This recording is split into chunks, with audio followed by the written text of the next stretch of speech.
All right, everyone. We're just going to jump into it because we have Phil Pallen on today, and his reputation within my family, again, my family, we are not related, is he is the guy that understands money. So, can you explain that a little bit more, Phil? This is the my favorite job title. I'm gonna call it that. It's my favorite association. I was telling Grace about the time not that long ago when I officiated your wedding. It took me all of 10 seconds to start bragging about that. By the way, I'll continue to do that for the rest of your life.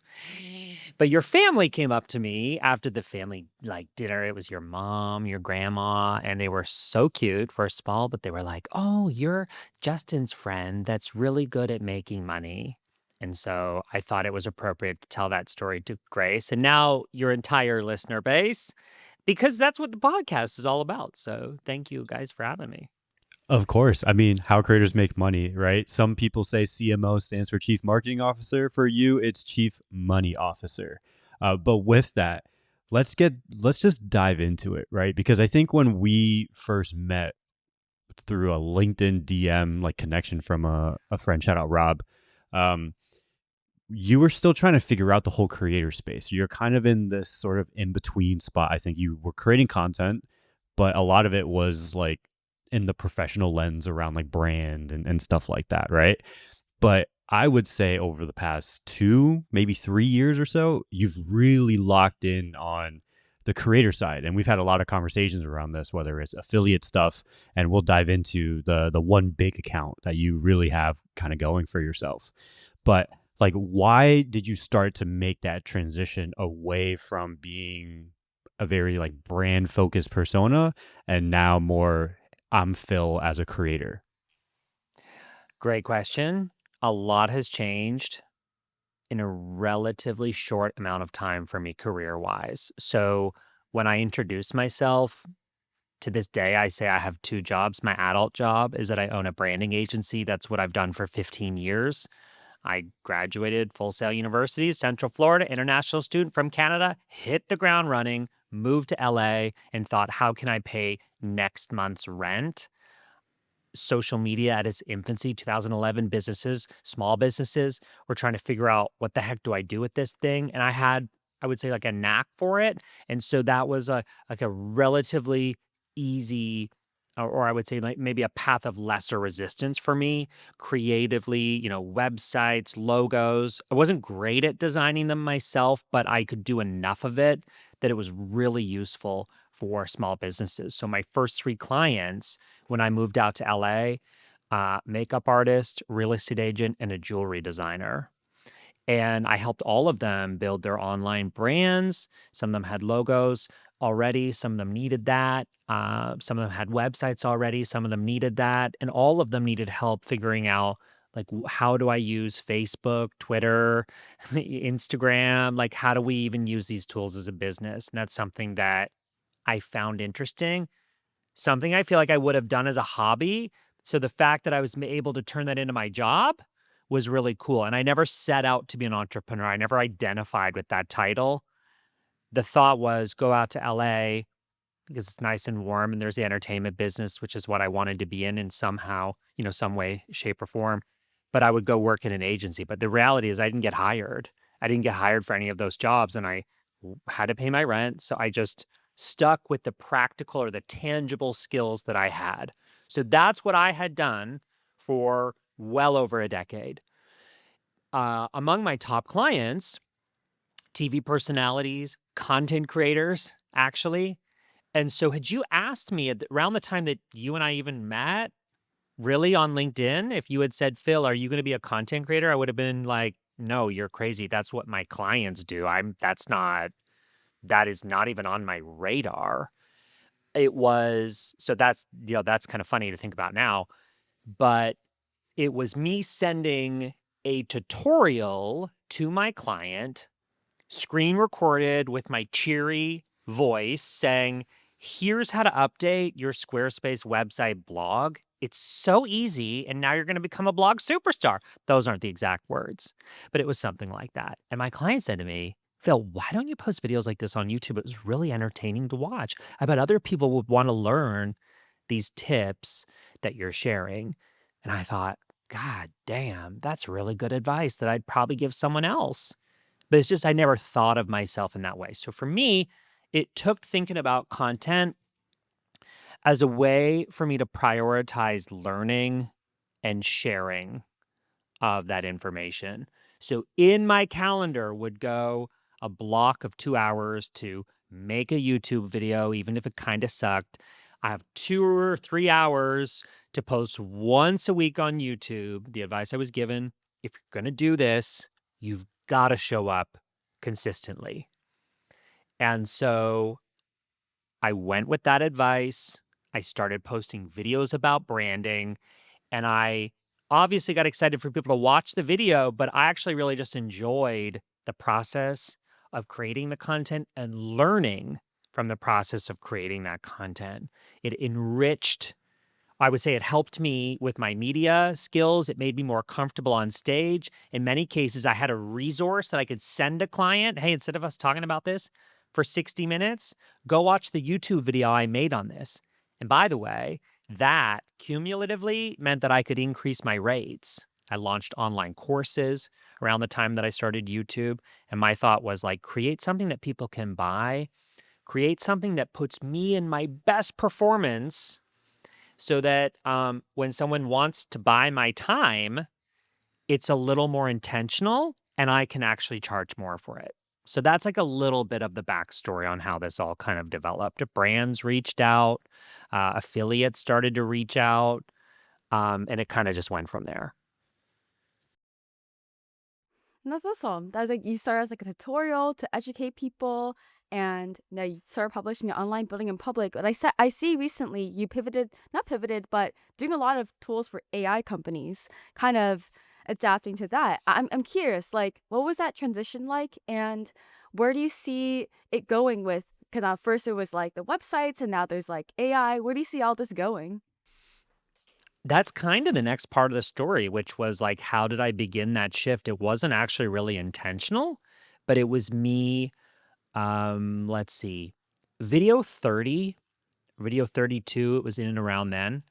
I think by the way, I'm at 413, but who's counting? Me. But video Long form or short 32, form? long, long form. So 8 to 12 minutes, uh, dedicated videos. That's my jam, which I know for a lot of people, they're like, oh my God, I can't imagine talking that long on a YouTube video. I am so much more comfortable making a 12-minute YouTube video than I am making a 1-minute Instagram or TikTok reel. Not my jam. Do it because I have to as an add-on, but I'm a dedicated, when you listen to how long I talk, it makes sense. But like I'm a dedicated YouTube video guy. But that's my comfort zone. But it was a brand.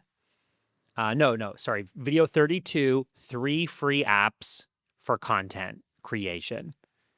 It's just a video that I made with 3 tools that I thought were really cool. I've always been interested in technology. I've always been interested in marketing software just by nature of what I do and try to help my small business clients. But that video, it wasn't immediately, but I'd say about a month after I published it, it went up to, I think over the course of 2 years, it hit 500,000 views. It sent 20,000 email subscribers to my list. That video was, for me, the game changer. I hate saying that word. Sounds like ChatGPT, but I mean it. It really like changed the course of my career in that um, content creation shifted. It became less about a way to promote my services and my service-based business and more about a way that I could educate in a format that was scalable in a really exciting way. So that was kind of like inflection point number 1, Grace. And then point 2 was right around that time, even though those 3 brands I recommended in that video never paid me. Other people didn't need to know that. I had brands reach out and say, Phil, we saw your video talking about 3 free apps for content. Can we hire you to make a video for us? Can we pay you $300? Can we give you our app for free for a year? And I was like, if it's an app I'd actually use, sure. You want to pay me a couple $100 like to make a video I'd make anyways? Sure. And that's how it started. And then it became a transaction. And the next inflection point was a video I made for Synthesia, which is very popular now in the AI tool landscape. But back in the day, I think they were looking for small, probably affordable content creators. and they said, we'd love for you to test drive our custom avatar tool and make a YouTube video about it. And I was like, heck yeah. As long as you're not going to use my likeness for government propaganda somewhere like Venezuela, then I'm in. So I asked them, like, how do I know you're ethical? Like, had these kind of questions, discussions, and move forward. And that video also did very well for sponsored content. And that was the catalyst for brands to just go, okay, this guy does dedicated videos. A lot of creators, YouTube creators, don't like doing dedicated videos. They prefer integrations. I don't like integrations. It's just not how I'll do them, but I'm not a viral content creator. My client is a software company that wants a highly produced software tutorial that convinces that person who's on the fence to buy or at least try the tool. That's my audience. And so that kind of kickstarted that. So yeah, Grace, like I ask tools, I make sure I double check the boring stuff. Like I make sure that they're ethical. I make sure that it's a tool I actually like. There's been a few times where I've taken money, a prepayment, and I've sent it back if I don't like the tool. Doesn't happen that often, but it's happened sometimes. If I feel like I genuinely can't recommend this tool, then I just won't make the video. Um, but in most cases, I say yes to the opportunity to make the video and learn about the tool because it's been really enriching for me, to have tried now hundreds of AI tools. Even if I'm not the demographic, the market for it, I can still make a great video about it for the person who is or will find it useful for their business. That's awesome. What's your process of like taking a new tool, understanding how to use it, scripting a video, publishing it? What is that like learning plus like making a video process look like? Oh, I love this question. I geek out about this stuff because it is kind of wild when I think about it, even to say out loud. Well, let me tell you, I'll open, we like to talk specifics around here. I am working on right now, I am working on a few projects for Adobe, but then I have 15 other brands that I am working on simultaneously. So, yeah. So, there are 15 videos plus a whole bunch for Adobe that are all at different levels of completion, and I'm working on them at the same time. And the only way that I could do that and do that well is with the help of AI. So I have a dialed in process to the point where, like, if someone wants to hire me and then go off and do something a little creative, I'm like, I'm not your guy. I have a process. And my best clients are the ones that appreciate that and essentially get what they pay for. I have a formula. I can still customize it for the brand, but my kind of measure of success is like the video that we create together. Is this something that the brand loves so much that they'd put on the homepage of their website? That's how I internally think of it. And sometimes they do. I will start a new ChatGPT channel. I use a variety of tools. So I use ChatGPT, I use Claude, I use Adobe's AI technology integrated into Acrobat. I use them all for different things, but we'll use ChatGPT as the example for this one. I could go and start a new chat, and I will say, before I input anything, I'll tell the chat, we're going to use this chat to create sponsored content for Riverside. Let's use as an example the platform that we're recording this on, which actually I have worked with them. No, I haven't. I came close to working with them, but we couldn't strike a deal. Sorry. Riverside, give them a deal. Yeah, but I have lots of friends that work with Riverside, and really, honestly, they should hire me. So we open up a chat and we say, "This is how we're going to use this chat," and say, "Okay, great." And I'm going to say, "Don't take action yet." Um, and here's what I do. I have a prompt saved that I'm going to read you. Let's start building out a script. Do you want to just share your screen, Phil? Oh, yeah. Great idea. I'll share my screen and I'll just kind of read it out loud for those that are listening on audio. So the prompt goes like this. Let's build out a script. So I have this pre-saved.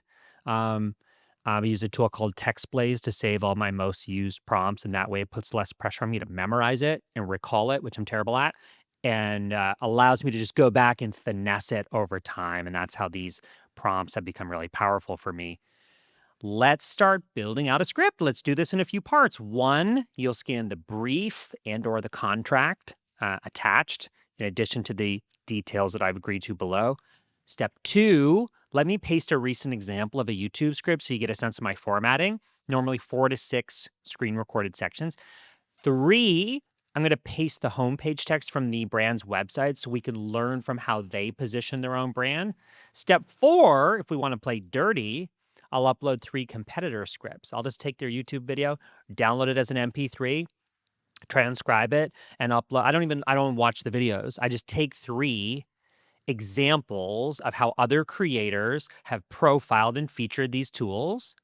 But I say, I'll add in here, don't copy anything that anyone's created. Let's learn from these scripts and be strongly inspired by what they've done well without copying them. I also sometimes don't need that. Sometimes the brand is like, Phil, we want this, this, this. I don't need competitor scripts. That's more like market research for me to just see what other words people are using and what order they're presenting the tool, etc. Don't start scripting until we have all that information. So let me just click enter. This is the prompt I use for everything. This is how I work on 20 projects at a time. It'll say, great, and by telling ChatGPT or any of these generative AI tools, don't take action yet, it more closely simulates how humans communicate, right? We have a conversation, input to get an output. If you're not happy with the output, we need more input. And we go back and forth like this.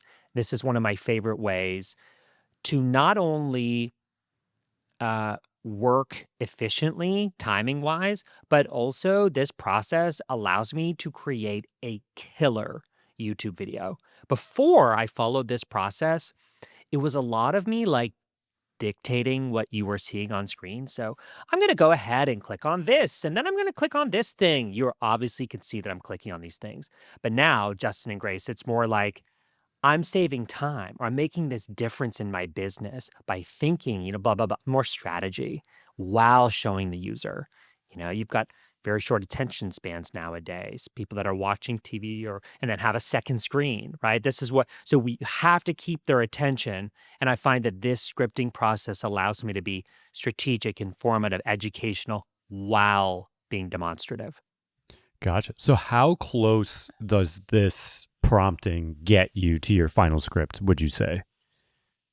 I think of the final stage of this as my review, my chance to input my, that was my Tabby Cat extension, so it loads a different cat every single time. Grace, I thought you would like that one. Let's look at an example. Brand 24 is a script I was working on earlier today, and I'll just pump this up size-wise. It gets me 90. If you want a number, Justin, I know you like numbers. It gets me 90% there, this process. And it trims it down by 50% in terms of timing. It used to take me an hour to write a script. Now I can write a really good script in 30 minutes. And I usually give myself extra minutes. So I probably spend about 45 minutes on average on a script. But it's like the time that I get back, I just put back into the video, if that makes sense. Yeah, 100%. No, this is great. I think obviously people can copy that script if they wanted to, right? But I would say take your time and like build out your prompt for GPT. I think the thing that I've loved to do as well is with GPT, I'll ask it to create something for itself, if that makes sense, right? So like I would ask it Help me to write the create perfect prompt for this, or that idea. Exactly, right? So I've been doing that a lot. What GPT are you running? Are you like on the pro plan, the free plan? So I use 3 different tools depending on what it is I'm doing. Organizationally, like in this case where I have a lot of input, and to get an output, I use ChatGPT often. I have a project for every aspect of my business, and I pay a lot more than most people for ChatGPT because it's super important to me to not train the model on any of my data. So OpenAI does not use Phil Pallen Collective's workspace data to train its models. Super important, especially with the client work that I'm doing, the executives and clients that I support. I can't be inputting information that might be confidential. I also don't want my clients to have to like censor themselves. So Even then, I still don't feel good using OpenAI for anything that's remotely confidential. I'm much more confident interacting with that stuff in Acrobat. Adobe's model does not train, or I should say, none of Adobe's models train on your data. That's a fact. So when in doubt, I use AI assistant and Acrobat for that. If I'm doing like creative writing, I still think Claude is the best for writing in a way that doesn't sound like AI. That's fair. Okay, well, I think this was a good sort of walkthrough, at least, of where your mind is when it comes to prompting and stuff. I want to take a step back because I think you're in such a unique spot when it comes to where you've positioned yourself, and you're in a place where not many people see themselves when it comes to content creation. And what I mean by that, right, is when people think of content creator, they're usually thinking of Mr. Beast, millions upon millions of views. I mean, you mentioned earlier, like, this one video got 500,000 views, and this was like crazy, crazy, crazy, which, yes, 500,000 views is a lot, but in like the grand scheme of the TikTokification of the world that we live in, 500K isn't like a crazy, crazy amount of views. But I do think your positioning has been really smart of, I like to say you are like premium UGC, essentially. Like, that's, for lack of better words, I think you have found the middle ground of production quality, or like production company and content creator. And I don't think many people know how to position themselves in that way, but you being in that space allows you so much pricing power, I would say, which is, again, we can dive into how much money you're making and stuff like that. It's honestly kind of crazy when you're looking at your pricing power compared to the amount of followers that you have, which, that's not a knock on you, right? But if you just take your total following and you comparing it to pretty much a lot of the other creators in the world. I mean, both you and I know creators with 7-figure followings that probably aren't even making 6 figures, right? Like, I don't know, what is your total following now, like, on all platforms? I haven't added up in a while because, again, to your point, it doesn't really matter. So I don't actually know. I think it's, if you add them all up, I have a good number on like Pinterest and some on Twitter that I don't even use anymore. YouTube is the main one. That's around 75K. But even then, growing it is not a huge priority of mine. I don't serve my subscribers. I serve YouTube search. And I serve my clients, which are 40 to 50 software companies a year, different software companies, in addition to my adult job, which is owning a branding agency, in addition to serving Adobe, 10 to 12 different teams there, that makes up 50% of my income. So, yeah, it's not a huge number for how much I'm able to earn as a creator. I guess, Justin, I appreciate you saying that. And I remember you describing it that way. You're so insightful. That's the only compliment you're gonna get this hour. Got to keep you. I appreciate you. I Yeah. appreciate you. But you summed it up. It was like kind of like outsourced production company. I always think of it this way: like, if I could just focus in business on the things that I can control, then I'm happy. I can't control, at least, maybe this is self-limiting belief, but like, I can't control if a video goes viral. At least I don't think I can control that.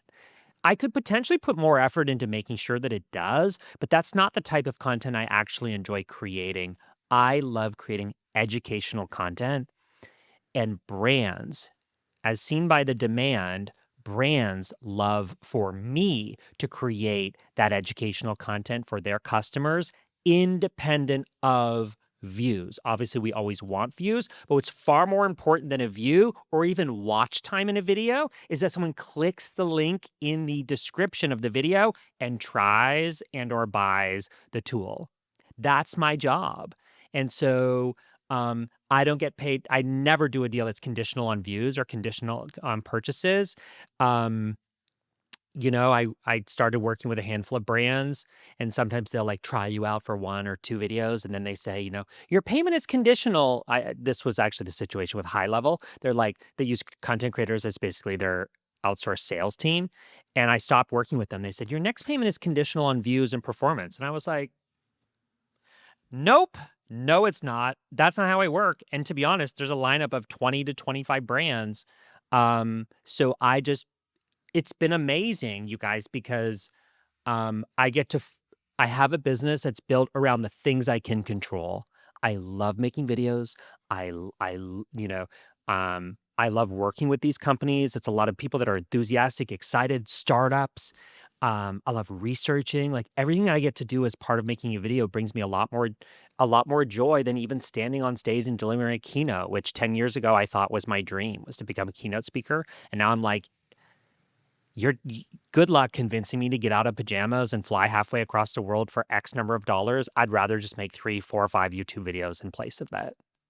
I love it. And this will be my last point on this. And then Grace, you can go, because I think this is really interesting, because I think your story and Tonester's story when it comes to pricing is very I similar. love him. I love him with every ounce of my heart, by the way. I know, you know, Tony. Shout out to Orlando bringing us all together. But like this, I feel like the same way that he positioned his paint as, yes, it's super expensive, right? If you're comparing it to other paint, and it's so good, and it's when he described it to me as, this is still the cheapest way that you can change how a room looks in your house. It clicks, right? Because yes, paint is expensive, but it's cheaper than your couch. It's cheaper than a lamp. It's cheaper than a TV, whatever it may be, right? The same way that I think for you too, right? Like, yes, you could technically go out and get the cheaper creator to go make you this UGC video or whatever it may be, or you're going to go and spend hundreds, if not millions of dollars on a commercial, right? Like, what is that in between? And I feel like that's sort of where you play. And that's the perspective that I think I want to share to everyone that's listening, is like, figure out what the market is in your space. What are they paying a lot for? Is there a way for you to position yourself towards that versus pricing out, like trying to be the Walmart in your space? And I think a lot more people are trying to go the Walmart route rather than where you and Tonester have gone. And I think it's a great example of where you can go, how you can make a lot of money. And it really comes down to positioning, I would say, which is crazy. Yeah. Yeah. I mean, again, focus on the things you can control. I didn't finish this thought earlier. I can't control if a video goes viral. I can control 4K. I can control good lighting. Even for someone like me that's, digital nomad for a large part of of my time, I still will choose an Airbnb based on the natural light that I can get uh, in that environment. I was doing product demos for one brand for a long time, and to achieve consistency in the look, I would only book Airbnbs that had a glass kitchen table. And then I was able to like do my setup and against a white wall, like do it as closely as possible. By the way, most people don't care about those details as much as you do, yourself. And so many people, listen, so many people just want a job well done. And that's what you should be paid for. You shouldn't be paid conditional on views, in my opinion. Again, I'm in a different arena. I'm not an influencer. I'm an outsourced UGC content creator production company. I'm an expert. I'm not even a content creator by trade. I'm a brand strategist that creates content. And so my most lucrative and my most fulfilling deals, not just about money, are the brands that have come back to me and said, Phil, we love working with you. We love your process. We love that we can read every line of that script and approve it and tweak the language. Our product marketing people are pleased because, you'll deliver exactly what we're hoping to hit in terms of our priorities as a brand. They love it. I focus on the things I can control, and that has built for me a lucrative business and also just a very fulfilling business. That's awesome. I love that. But I would love to dive into like more of your process of making a video. So it seems like you start, Sure. from my understanding, like you start with like the script. And how do you go about learning how to use a tool? Do you follow like different tutorials, or do you try to accomplish like some task in the script? And how do you go about filming, editing, lighting, your setup, all that good stuff? So I'm not a very technical person. Actually, when it comes to like cameras and lenses and that kind of thing, I don't really know what all those numbers mean. So I always ask for help with those things. I think so much is learned by doing. So if I look, I mean, I had my last setup in Orlando really dialed in. I could just turn on the light, turn on the camera, and essentially talk. I'm now rebuilding that now that I've moved. And I keep reminding myself, it's not gonna happen overnight as much as I wanted to. I wanna just go like this, and then all of a sudden I have everything in place, but it's literally gonna be video to video, tweak by tweak. That's really where you take the time, almost like decorating a house. Like, if you do it from one day to the next, it's not done to the same degree of quality when you really take your time to do it thoughtfully. So that's how I think about kind of setting up your studio space. Things that you don't know, ask for help. There are so many like film students, grads that are so excited to help and jump in and assist. For me, I also try to delegate the things that I'm not good at or the things that bog me down workflow wise or timing wise. Obviously, I can design a thumbnail. Like, I own a branding agency, but YouTube thumbnails are a different beast altogether. And in my opinion, the person designing your thumbnails should be the person that does that for a living. I learned that lesson early on in my branding business when I was doing the logos. I won a big contract for this Hollywood YouTube channel. And I said to myself at 2 a.m. on the night before it was due, I was like, this is the last time that I am designing the logo for which I have been hired, because I don't do this and only this. It was a fork in the road between, am I going to be a creative? Am I going to be a graphic designer? Or am I going to own a branding agency and task really talented specialists at these tasks? And so for me, the YouTube is exactly the same. I have a great team over in Croatia that help me. They essentially outsource everything that happens after the video creation process. Then I hand it over. So I have a guy that optimizes my titles and descriptions and the chapters and all that stuff. I don't do any of that. I have a different guy that he works with that designs the thumbnails. Now we're doing two thumbnails and using the A/B testing feature in YouTube, which has been fantastic. Um, and then I have a video editor. Obviously, I would never sit there and edit my own video. I also think it's just better to have someone else like review what you've created. I don't want to do all that myself. Um, those were investments that I made pretty early on, because even when I wasn't making money with this, I saw the value in having other people help before that piece of content was shipped. I was in a position where I was making money in the service side of my business. I wasn't spending a ton of money, but now it's all kind of dialed in on the pricing and what, I have a manager now that negotiates, reviews contracts, negotiates, all that kind of thing. So now it's a full team. I'm even trying really to build from there. I would love to kind of like Ryan Seacrest my business and just show up to deliver the voiceover and have someone help me with screen records. Um, but I'm not there yet. And I'm also not in a rush, because again, I enjoy it. Like, I enjoy the work. That's so awesome. I'm curious, like, since you have so much people on your team, did you start with editing your videos yourself, or how did you know it was time to hire someone?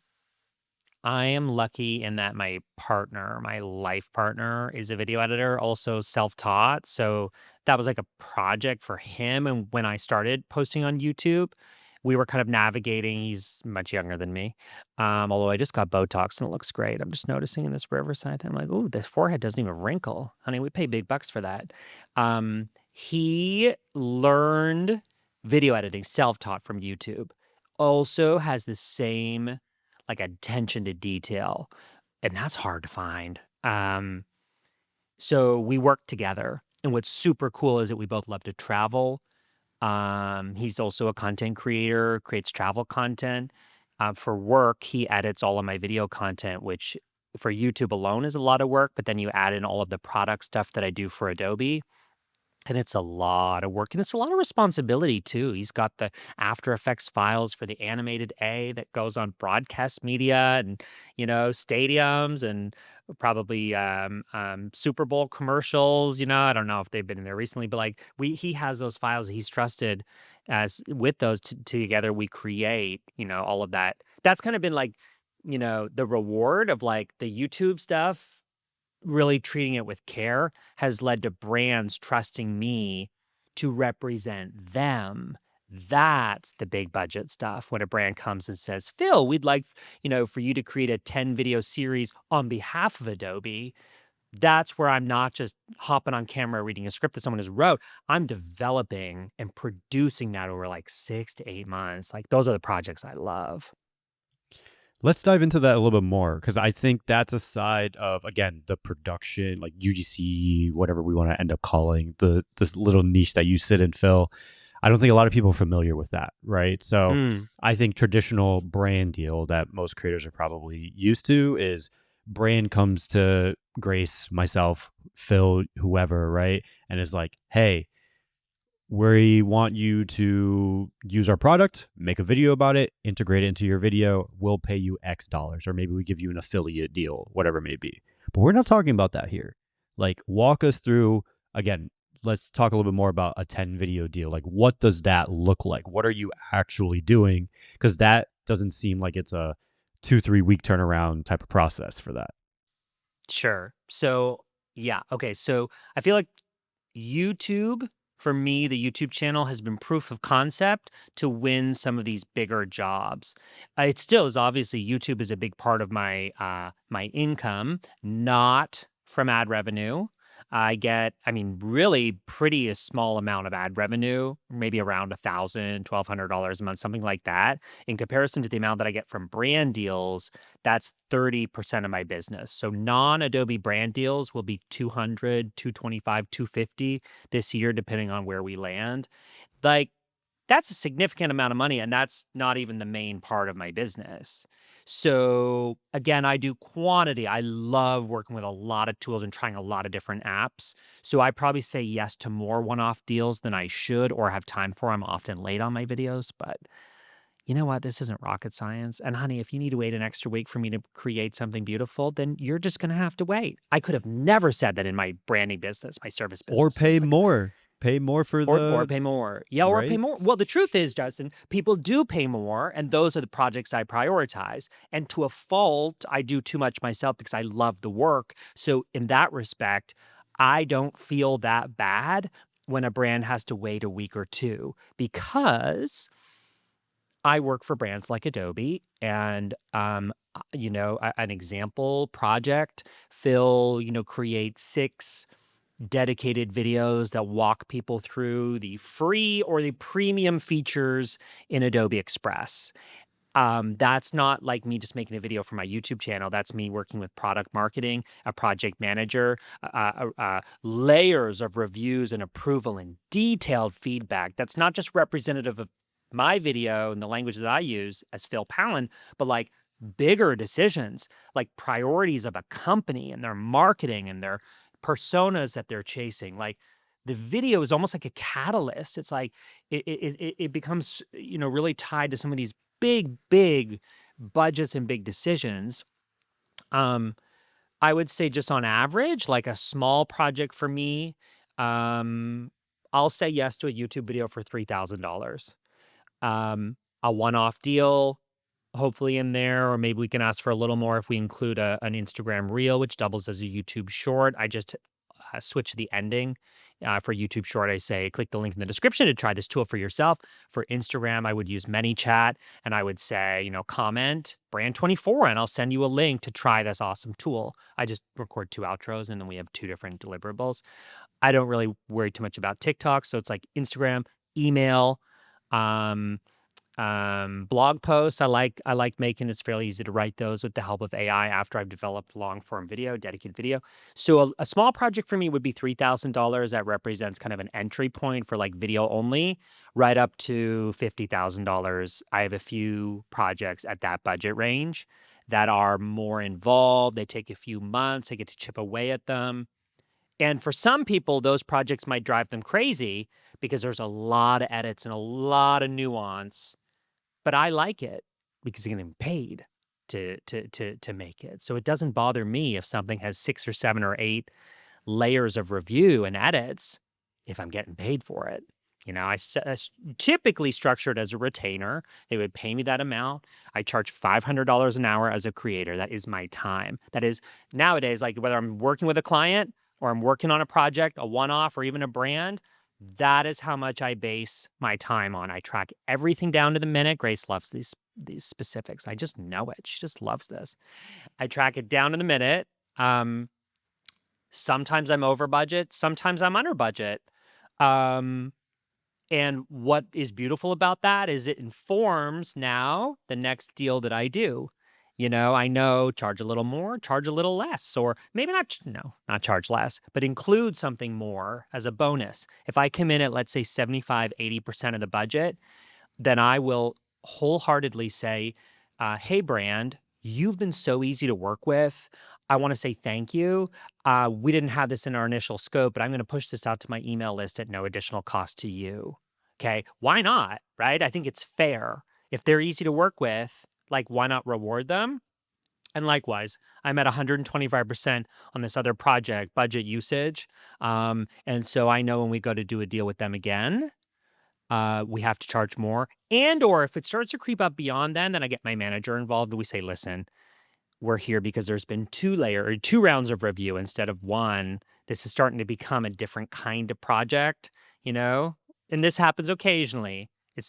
We move from like filmmaking a video reviewing our tool to you using me to create a product demo that you're now producing and tweaking the stupidest of details. I'm fine to do it, but honey, you got to pay me for it. I love that. How do you go about pricing? How did you get to like $500 an hour, $3,000 per video? How do you price differently? Because I think you also make like internal videos for Adobe versus posting on a YouTube channel. Like, how do you price all of that? Do you price differently for different size companies? Like Adobe has a lot of money, but yeah, I'm just curious. Yeah, it's a good question. It's a good question. I like to keep things simple. I think I'm at the point now where it also helped, Grace, that I had my branding agency up until this point. So I've tried every pricing model under the sun, flat rate, hourly, working against a retainer, taking a prepayment, etc. Like I've tried all of them and I know what works well for our team. And so for me going into this now, I'm at a point where the work itself actually doesn't make a difference to me. Whether I'm doing one-on-one consulting for a client or I'm working on a video, for me, I believe that $500 an hour is fair for the service that I render. I think it's fair. And I know from testing it in the market that people are willing to pay for it. So I have no qualms about charging that. In some cases, I make more than that hourly. I would say if you take a total budget and divide it by the hours worked on it, some of those bigger projects, I think, probably average out at a larger hourly rate. But I also factor things, Grace, like responsibility. I think that's a harder one to measure, but it's an important one to consider. When I'm tasked with a high stakes project or a lot of responsibility, that should be reflected in the amount that you're charging. Not as easy to quantify those things, but like that's how I feel good if I'm working on a 50K project and I come in at the budget around, my hours and resources in 35, 40. To me, that's not 10,000 bonus. That's kind of like that's a reminder, that I've delivered a project successfully, which in itself can sometimes be a challenge with projects that big with so many cooks in the kitchen. I think you have to factor in that sense of like stake, high stakes. When you think about CEOs and how much they make, it's not because they want to be rich. A lot of times, I mean, yeah, I guess part of that, but like part of it is like, it's because of how much pressure and responsibility they deal with on a daily basis. I love that. That's so cool. It's like I feel like I should be charging more. $500 an hour. That's what I'll start pricing myself from now on. You But should. You yeah. should. I mean, you have to feel good in knowing your worth, but not from a point of ego. And Mm-hmm. so I get nervous pricing things within my services business. I don't know why. I think it's just like trauma from the early days of I started at $25 an hour, right up to 500. And so I don't know. I'm like, oh, this project's, 20K, 25K. And it's not that I'm nervous. And I know we deliver the value for what we charge, but I don't have the same hesitation with my creator business, I suppose, because I'm doing all the work myself, and that is the value at which I'm delivering, and I have it down to a science, so I know because I track it. I suppose that's the answer, Grace, is like you're not going to know until you quantify it yourself. And that sounds like a big responsibility, but that's as simple as tracking your working minutes. I'm tracking my working minutes right now. This goes into my monday.com, not sponsored, but I have a section called education or podcasts and speaking. So if I spend time talking to a smart friend of mine, that counts as work. Okay. If I take time to be on a podcast, then that counts as marketing. And so I track my time because this is work. And at the end of the week, I can go through my track time and go, what did I spend time on this week where I made high impact in my business? What did I spend time on this week doing things that I really enjoyed? I actually love making the graphics for my YouTube videos. I do it in Express. I don't do anything that's super advanced in like Premiere Pro. Javi, my editor, does that. Like I do the like graphics and the text, and just because that's like my love language. That's like how I communicate. Branding all these years, like it's and I enjoy it. So I make time to do that. And then I look through that list and go, what did I spend time on this week that is not something that brings me joy or something that is not high impact on my business? Delegate it or automate it. And that's, I think, how I've arrived at a point in my business where I just am really fulfilled. Like I don't actually want more clients. I don't even really care about like making more money. That's not something that feels exciting to me. I'm living in a new place. I have a lifestyle that, allows me to buy what I need and sometimes want, but also a lifestyle that actually is like I don't have a ton of work pressure. The work pressure that I have, I think, is healthy and it keeps me challenged. But beyond that, I'm not trying to grow and scale and make millions. I don't really care. It's That's so awesome. funny. Go ahead, Grace. Oh, Go ahead. oh, yeah. You're really good at building relationships within company. You mentioned how like if your brand is easy to work with, you'll throw in extra things. So since you work with so many brands, how do you maintain all these relationships and how do you know who to talk to at these brands? Like you also work with like 10 teams with Adobe. We'd love to like dive into relationship management. Okay, so I am naturally good at this. That might be one of my superpowers. Justin, who knows me a little better, might echo this, but like I really enjoy people. So I enjoy um, connecting with humans. I enjoy maintaining relationships with, especially, with people that I enjoy. Um, I think that that skill set I've had even into high school, even in elementary school, probably. But then starting your own business and the uncertainty of that gave me no choice but to grow and then maintain relationships to be able to sustain my business. So I think that's why I kind of do it without even being fully aware that I'm doing it. I'm definitely like a networker, a connector, probably like a natural salesperson, but I do it genuinely, and I think that's what people know. I do work a lot, so I sometimes grapple with the fact that a big part of my identity is work. I think to a fault, like the idea of going on vacation and being disconnected for a week is like not something that excites me. That sounds stressful. That's probably something I need to work with on a therapist. But like I enjoy working and I enjoy it. So I do it a lot. And part of work for me is relationship building and maintaining. And I just enjoy it. Final thought on this is like making money. Of course, I like to make money and I'm excited by it, but I think I'm more excited about like the challenge of it. It feels like a video game in a way. Um, and so it's like more exciting for me to win a contract than it is to like spend money in my bank account. Like the actual money going in is like, it's cool, it's great. It feels like freedom, but I'm more excited about the game than I am the prize, if that makes sense. No, yeah, I love that. I mean, I look at life as a game. I think I've shared this sort of analogy on the pod before, but I mean, GTA just keeps getting pushed back further and further. So who knows when GTA 6 is actually going to come out?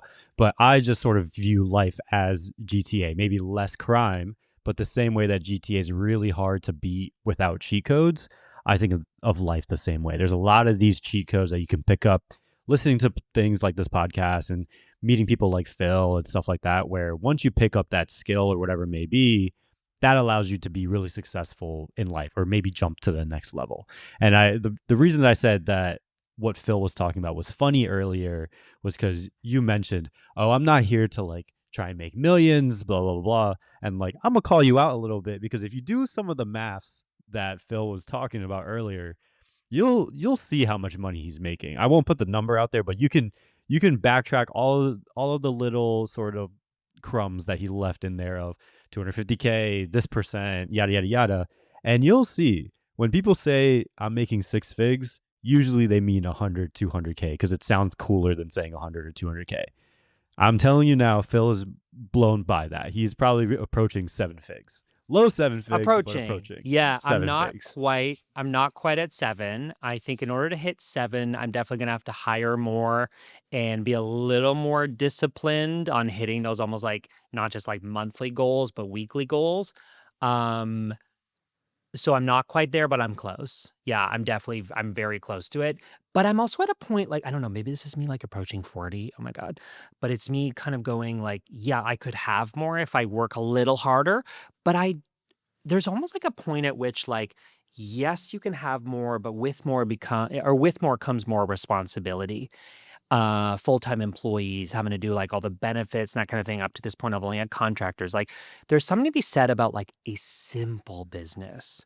I've learned in the last few years from being a content creator, like I really enjoy more so than money and enterprising and scaling. Now I more enjoy simplicity. So I'm right at a point where and this could change. Maybe I want to have multiple houses and I don't know, higher expenses for some reason. And then maybe my mindset will shift. But right now, I enjoy the fact that I get to do a lot of the work myself. I have a simple business. I have a fulfilling business where I make enough money and then some to like live freely. That's kind of my value system.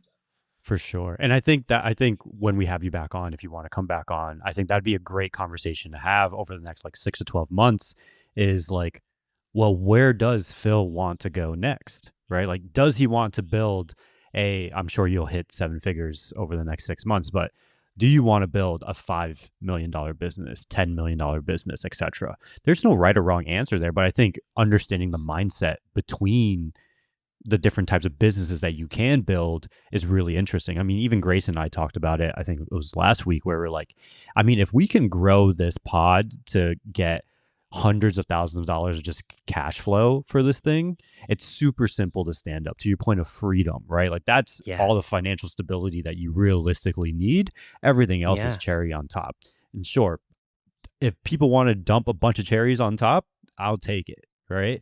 But as long as you get the base level, I think you're good. But I do know that you have to jump to a very important call that you got right before this, um, which is I hilarious don't because want to because I'm enjoying this conversation. And also, the two of you, not only has this been great, but you sent over such good questions ahead of time. I'm like, oh my God, we need to record all day to answer these. So, of course, I'll come back when you want me. no, I love that, and this is exactly what, again, I'm going to call you out a little bit more on. Like, I want you to give us one last tactical relationship building, networking, whatever you want to call it, advice. Because something that you just did right there, right? Like you didn't have to. You didn't have to say, Justin and Grace, you guys are amazing. You sent over great questions, yada, yada, yada. But I've seen you do this. I've seen you work the room and do this in person, live in action, whether it's at an Orlando event, Adobe event, whatever it may be. Like, what is one other thing that you can leave to our audience of like, okay, you're going out to an event, you want to meet people, start the conversation like this or end the conversation like this, and it'll likely change the trajectory of that conversation. Yeah.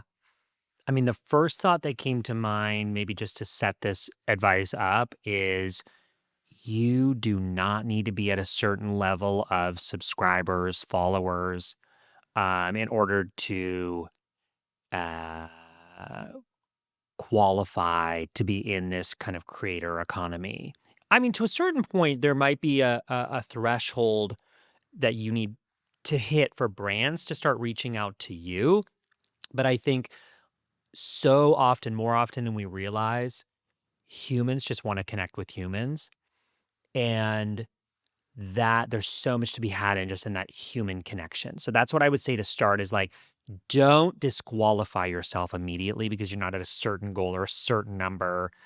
I still have some of those like limiting beliefs when I look at my peers that have millions of followers and subscribers. They just have different businesses with me, not better or worse, just different, to the point that you made earlier, Justin. Like some of those people with millions of followers actually make a lot less money than me. Like it's not better or worse, it's just different. And I've come to kind of accept that like my lane is just different, but I really love my lane in the internet. Coming back to this idea of like human connection, whether it's online or it's in person, I think being genuine and actually leading with human connection instead of transaction has been key for me. Even when I think about you and I first meeting on LinkedIn, it wasn't until you and I actually connected or bonded over something that we kind of escalated to the next level. Then you and I were in similar circles. We had the chance to do some stuff in person that human connection further escalated it. And how we moved quite quickly to me, being at your wedding, officiating it, I should specify. Like, you know what I mean? That kind of represents what I'm talking about. Leading, not just with your business goal and wanting to do a transaction. People can smell it. I can smell it. If I'm in a room and someone comes up to me and I know it's a transaction for them, I'm immediately turned off. And I think maybe because that turns me off so much, I'm really cognizant of not being that person. I try to really just connect as human beings. And that has been very fruitful for me over the years in every kind of, version online and off. And I'll leave off on this to kind of give an example of what Phil is talking about. My sort of barometer when it comes to this transactional nature that Phil's talking about, and Grace, you and I have talked about this as well, right? Everyone knows my opinion about LA and how transactional it can feel a lot of the times. You can listen to any of the episodes. I feel like it comes up in almost all of these episodes. But my sort of barometer on this is, if I go and talk to someone, are they talking to Michelle as well? And that's my barometer, because Michelle has nothing to do with the creator space. It's just not where she is, but she loves coming to the events with me. And what I like to see is like, okay, is this person just talking to me, trying to make me feel good? Or are they interacting with Michelle too? And in our case, Phil, we left I that first interacted with her conversation where more than you. yeah, like Michelle met you and she's like, I love Phil. We need to get dinner with him. We like whatever it is. Like I was like, okay, like that's like my barometer, because I know, or at least Phil's really good at positioning himself in that way of like, Phil's not there to just make money. It's like, Michelle's there. This person seems very important to Justin. Let me have a conversation with her. See if she's cool too, just as a person. Because all because we're at this creator event doesn't mean we just have to talk creator stuff, right? And 100%. I think that's a great example of exactly what you just talked about, Phil, of being genuine. Not everything. Yes, this show is about how creators make money, but not everything just has to be transactional. Where do dollars go? Type of vibe. 100%. I'm glad you're here to give examples, because I think it's one of those things where you're like in it. I probably can't even think of examples because I do it without even doing it consciously, but that was a good example. That's a really good barometer. My boyfriend's name is also Justin, but sometimes it's kind of fun. It's really random, but they think he is like the founder. I'm his assistant. Um, yeah. But that's Anyways, a power play for you. I love that, because you can have some fun with that. yeah, so much fun with that. I troll all tech bros sometimes, but do you have time for one last question? Of course. Oh, okay. You make a lot of videos about AI tools. You're very knowledgeable about AI tools, where AI tools are heading. There's like agents. Where do you see this all going? Do you see the bubble bursting? This is a deep question. Do you see Yes. the bubble? And I when do do you see think the it's gonna bubble burst? bursting. Okay, Mhm. I do see it bursting. I will say up front that I'm not as much of a like futurist as some other people are. Like, there's some people that like literally live in the future. I tend to like live in the now. So I'm a little more focused day to day on like, how can I use these tools to save time, to work a little less, to work higher impact, some of those examples I gave earlier. However, yeah, I believe that the bubble will burst. I wrote a book about AI. I probably should have promoted sooner than now on this podcast. But like, for example, when I submitted the manuscript, I was like, I bet some of these tools are going to go out of business, and some of them have. So that's an example of like what's to come. I think I would say the tools that are doing it right are the ones that care about the unsexy things like privacy, compliance, security. Those are not sexy, like marketable things, but I think those are the more sustainable um, considerations in some of these tools. I think at the end of the day, hopefully every small business owner is looking at the statement of the one credit card that they put all their subscriptions, recommendation, put all your business subscriptions, your AI tools on one credit card so you can review it every month and make sure you're not paying for something that you're not using. Hopefully everyone does that, takes that advice and does it, and they'll just start eliminating things that don't contribute to their, or that have an ROI that contribute to their bottom line. These tools, some of them are very novel. They have to equate to business value. And so I think that's going to be a big component of the bubble burst. It's just these tools that maybe got close to it, but haven't landed with enough differentiation or enough apparent value for someone to continue paying for it. Mm. And where do you see all the tools heading? Like more like agentic experiences, more Gen AI, more like Sora video, or like how do you see this impacting the internet? Sorry, it's a deep question. Yeah. No, I mean, it drives me crazy actually, all these Sora videos that are like, I hate, I mean, I don't love everything about AI. And one of the things that I hate is me having to stare at a video and figure out if this is real or fake. That's scary to me. Um, and I think agentic is popular and buzzy right now because it's actually just simulating how humans interact. So agentic is exactly like what we're doing right now, which is having a conversation. It's here's a question or maybe even just a thought. That's what I love about AI. Like on Google, you have to start with a well-formulated question to get the answer you want. But with AI, I don't even have to start with a question. I can say, let's use this chat to develop a sponsored content for this brand. Like that's not a question. That's just me putting out a statement. And then we have a conversation. So my answer to this is going to be the direction of everything will mirror human interaction. And so whether it's agentic or it's the next thing, whatever simulates human conversation and interaction is going to be the hot thing. Very exciting. We love AI tools. I do too. I Yeah, they love keep AI me tools employed. too. Yeah. Yeah, same. They pay me a lot Mhm. for brand tools too, but I Yep. also love using them. I do too. Yeah, I do too. Mm. I do too. I love it. I love it. I love and this may be my final thought on this. For me, AI is not just about having a shortcut or getting the opportunity to be lazy. But for me, it's using these tools to actually be better at what I do for a living, whether that's working as a brand strategist. I've got a project that I could be inputting information for the course of 6 months. I'll give an example. It's time to write about copy for my therapist client's website, comb through 6 months of transcripts and identify 5 moments, little nuggets of gold, conversations, whatever it is. Identify 5 moments that I can consider weaving into the about page copy to really demonstrate to a first time visitor on this website that my client is amazing at this, right? That's an example of like, my human brain could not have done that prior to this age of being able to compute a lot of information quickly. That's very exciting to me. So for me, my best use of these tools enable me to do my job better and in turn actually enable me to charge more for my time and for my work.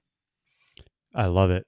Well, lazy when it's branded well is just optimization, right? So Yeah. this has been a great conversation, Phil. Of course. Yeah, where Yeah, can people thanks. find you? Or we'll drop Oh, the links yes. Oh, yeah. below too. Where Please. can people find you? Yes. PhilPallen.co is the website on YouTube, Phil Pallen, at Phil Pallen, Instagram.